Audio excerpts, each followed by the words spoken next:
네, 이번 영상에서 말씀드릴 내용은 어문 저작물에 대한 것입니다. 어문 저작물이란 것은 인간의 사상이나 감정이 언어, 즉 말과 글을 수단으로 하여 표현된 창작물을 말합니다. 크게 나누어서 글자로 표현된 문서 저작물과 말로 표현된 구술 저작물로 이렇게 나누어 볼 수가 있습니다. 먼저 문서 저작물로서는요, 소설이나 시, 논문, 각본 이런 것들을 들 수 있습니다. 문자로 작성된 것들이 대부분이겠지만 암호나 점자, 속기 기호, 전신 기호 이런 것들로 작성된 것도 그러한 기호들이 일반적인 문자와 치환될 수 있다면 문서 저작물에 속합니다. 자, 어문 저작물은 디지털 파일 형태로 작성될 수도 있죠. 우리나라 저작권법은 저작물이 되기 위해서는 외부에 인식될 수 있는 상태로 표현만 되면 족하고, 미국 저작권법과 같이 어떤 고정화를 요건으로 하고 있지 않습니다. 고정화라는 것은 어떤 시간적인 영속성을 가진 그런 매체에 담아두는 것을 말하죠. 우리나라는 이런 고정화를 요건으로 하고 있지 않습니다. 따라서 어문 저작물이 반드시 어떤 원고지라든가 인쇄물 같은 것에 고정되어 있을 필요는 없죠. 그냥 구술에 의해서 무형적으로 표현될 수도 있습니다. 반면에 미국에서는 고정화되어 있지 않다면 아예 저작물이 될 수가 없습니다. 따라서 강사가 말로만 한 강의의 경우에 우리나라에서는 어문 저작물로 인정받을 수 있지만 미국에서는 그 강의를 녹음하거나 녹화를 하거나 또는 받아쓰기를 하는 등 어떤 형태로든지 고정해 놓지 않으면 저작물이 될 수가 없는 거죠. 자, 그럼 먼저 구술 저작물에 대해서도 보면요, 구술 저작물로는 강연, 강의, 설교, 축사, 또 테이블 스피치 이런 것들이 있습니다. 세바시라든가 테드 이런 토크쇼, 또 인터뷰, 개그, 토론 이렇게 어떤 사람의 생각이나 감정을 창작적으로 진술하는 것이 구술 저작물입니다.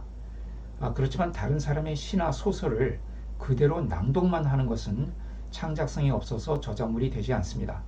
자, 이런 것은 실현, 즉 일종의 연기라고 보아서 저작권이 아니라 저작 인접권으로 보호를 합니다. 학교나 학원에서 하는 강의, 또 인터넷이나 유튜브를 통한 동영상 강의 같은 것은요, 비록 어떤 그 기본 교재를 가지고 하는 강의라고 하더라도 그 교재의 내용을 그대로 낭독해 주는 것은 아니죠. 강사 나름대로 그 교재를 소화해서 설명해 주는 것이기 때문에 그런 강의는 실현이 아니라 저작물이 될 수 있습니다. 자, 이런 판례가 있습니다. 회계학 교재 판례인데요. 서울지방법원 2000년 3월 29일 선고한 판결입니다.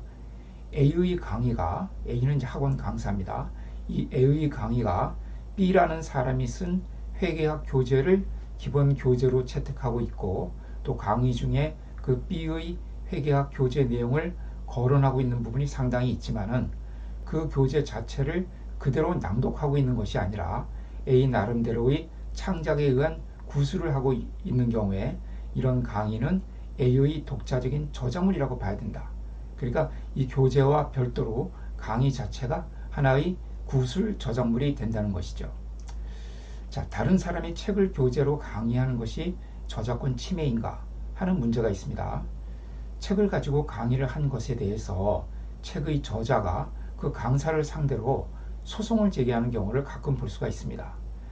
과거에는 말이죠, 내 책을 가지고 강의를 해주면은 책이 그만큼 많이 팔리기 때문에 고맙게 생각할 일이었죠. 그런데 최근에는 오히려 내 책으로 강의하지 말라, 이런 소송을 하는 경우가 종종 생기고 있습니다. 자, 이것은 책을 팔아서 얻는 수입보다 인터넷이나 유튜브 동영상 강의를 통해서 얻는 수입이 훨씬 더 크기 때문에 그렇습니다. 자, 이런 경우에 침해를 인정한 판례도 있고요, 인정하지 않은 판례도 있습니다. 지금 말씀드린 회계학 교재 사건에서는 침해를 인정하지 않았습니다. 그러나 중고등학교 국어와 영어 교과서를 출판하는 출판사들이 이 동영상 강의 업체, 그러니까 그런 국어나 영어 교과서를 가지고 동영상 강의를 찍는 그런 강의 업체를 상대로 제기한 소송에서는 저작권 침해를 인정한 사례가 몇 건 있습니다.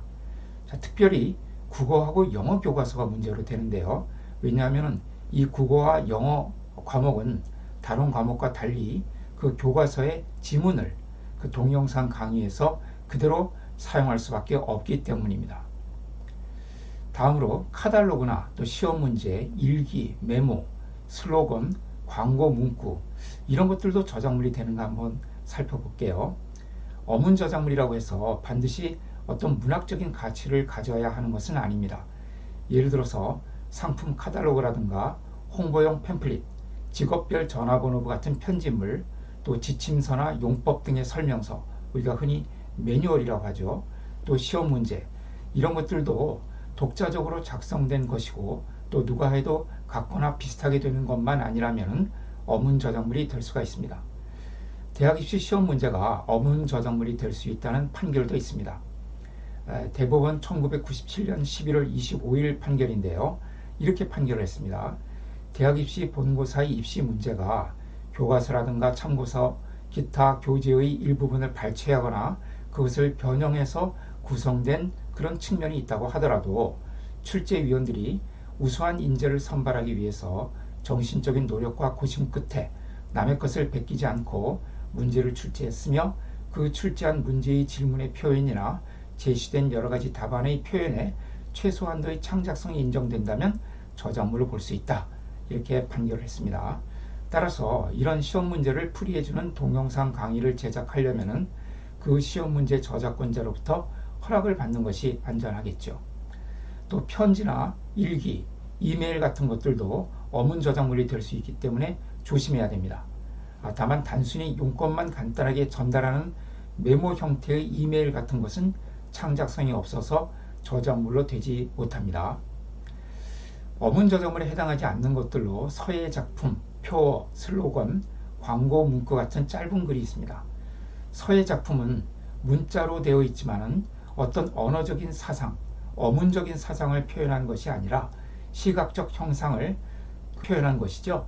따라서 서예 작품은 어문 저작물이 아니라 미술 저작물로 분류합니다.